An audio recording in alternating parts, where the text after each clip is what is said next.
Oscar Bevis, IFL TV, proudly sponsored by Everlast. I feel like I've chased him around all week. Finally got Roberto Diaz on IFL TV. How are you, sir? I'm good. I'm excited. We're 24 hours away from a big fight, and couldn't be in a better position. Couldn't be in a better situation. Our fighter's ready. Obviously, you've been in and around the sport for so long. I don't know if Vegas is like second nature to you, but the big buildings, the lights, the MGM, it just gives it such a special feel, doesn't it? Absolutely. You know when you're in Vegas, you know when you're at the MGM Grand, where there's so much history. I mean, Naz Barrera was here, Barrera and Morales was here. Some of the greatest fights. Oscar De La Hoya fought here, Canelo. I mean, you've had some of the greatest fights here. So that energy, obviously, once you walk in, you know you're in for a special night. Obviously, Jojo Diaz challenges for the WBC World Lightweight title against Devin Haney. I'm loving the head-to-head. I was loving the press conference yesterday because it's kind of like not too over the top. Sometimes it can look forced, the back and forth. It's kind of, it's real, it's raw. There's sort of words exchanged, and I'm liking it. It's building the fight nicely. Absolutely. Look, you could see there's mutual respect for the talented individuals on both sides. However, when you have a fight that's matched up where it's 50-50 fight, where it's a very good fight, an even fight, regardless of what the odds makers say, neither fighter believes they're the opponent. Neither fighter believes they're coming in to lose. Both of them have that confidence. I mean, on Haney's side, he has to have the confidence. Why? He's undefeated. He's never been beat. Jojo, he has one loss. He learned from that loss. So they're both coming in with that mentality of you cannot beat me. So that's where you see that little bit of tension and rivalry, however, not across or over the line, because there is mutual respect. I've heard Jojo say a lot that he feels he shouldn't be the underdog. If you look at the betting odds, and obviously the betting odds aren't the be-all and end-all, but Devin is quite a wide favourite when you look at the fight, which I would call a 50-50 fight. He's had to bite down on his gum shield more times, Jojo. He's been in more fights where he's had to be a dog. Can you sort of understand from your perspective why Devin's such a big favourite in this fight? Well, I think Devin is looked at as that future star, that future superstar in boxing. And look, with good reason. He's a very talented young man. He's achieved a lot in a short period of time. He's showing qualities, discipline. There is a lot of talent, and he will be there one day. It's not there yet. And that's where there's the mistake, and it's been happening in boxing. I mean, that's why they call them upsets. When there is, even the odds makers make mistakes. In this particular case, I'm not paying attention. Jojo's not paying attention to the odds because Jojo is right.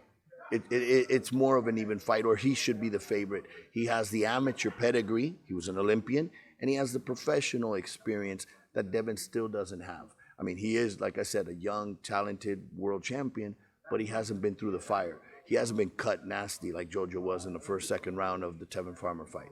He didn't break his hand and fight 10 rounds with a broken hand. He hasn't seen all the different styles. He's had the buildup of perfect styles, perfect matches that he's supposed to win. Outside of the Linares fight, which to date is the most experienced fighter he had, but could also be that Jorge was a little bit past his time age-wise, and also inactivity hurt Jorge. Jorge didn't get started till the 8th or 9th round. By that time, it was too late. You won't see that in Jojo tomorrow night. Jojo's been active this year. He's young, he's hungry, and he's talented. And most importantly, it's right here. He knows he can do it. I said there was words exchanged at the weigh, and I asked Eddie what was said, and he told me that Jojo said exchange. We know what sort of fight Jojo wants. He keeps telling me throughout the week, he says, I'm going to be a dog, I'm going to be a dog. He wants a firefight with Devin Haney. He wants to be nasty, dirty, and use his experience. Is that essentially what he's going to have to do to win this fight? Absolutely. I mean, you gotta make Devin uncomfortable. You can't give him that space. I mean, if he has the distance, he has a beautiful jab. He's going to use that, and it could be a 12-round boring fight. Jojo's going to have to get inside. He will get inside, and once he gets inside, that's where he's going to do his work and do his damage and make Devin uncomfortable. And the fight's obviously been ramped up because of what happened in New York last week. Big upset, George Kambosos taking 3 of the belts, undisputed, not undisputed champion. It doesn't matter, he pulled off a massive win. And I mean, I can feel it's ramped up this fight week, massive what happened last week. Absolutely, absolutely. It shows in boxing. That's the beauty of our sport. anything could happen. Nothing's ever written in stone. Last week, Teofimo was even a bigger favorite over George Kambosos than what Devin is today. So when a fighter believes and put in the work and has talent, because he can't just believe and put in the work, but if you don't have talent, and George showed it last week. He believed he could win, he put in the work, and he came in with no respect, and he got the job done. You talk about no respect, and just while we're touching on that fight, Teofimo came in and was so confident of stopping George Kambosos, so confident of winning early. He was throwing big, quick hooks, and it looked like he was just determined to get him out of there. Did you see from Teofimo perhaps a fight that was fought with too much ego, potentially? Well, you know what? I think, and I'm hoping, because Teofimo's a fantastic young man, still young enough, I think he could learn from the mistakes that happened in this fight and move on and become a world champion at 140, because the talent's there. But I do see similarities. An overconfident fighter sometimes not giving an opponent that, that respect or that ability that he could win, ends up costing. And you see it today. Devin Haney's already talking to George, saying, "Hey, I'll fight you in Australia." Hold on, buddy. We got December 4th still. Jojo Diaz has a lot to say about that. Yeah, it's always funny when you've got something to look forward to, and we've seen it in the past. People overlook opponents, and I'm not saying Devin is overlooking Jojo at all, because I think, like you said, there's a respect and he knows he's in a fight.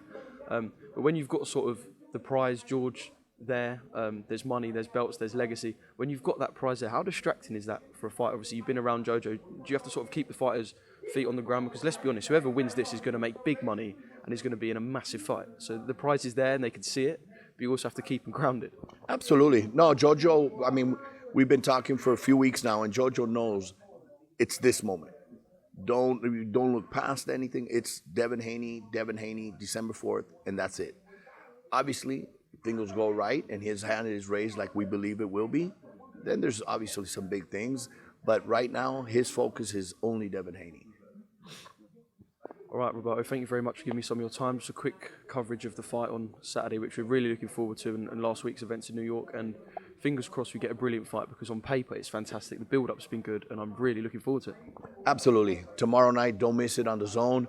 It's going to be electrifying. I mean, look, when you put, and this is the beauty of boxing, when promoters are willing to work with each other, in this case, Matchroom and Golden Boy coming together and putting their best against our best, boxing wins. The fans win. There's no losers in this.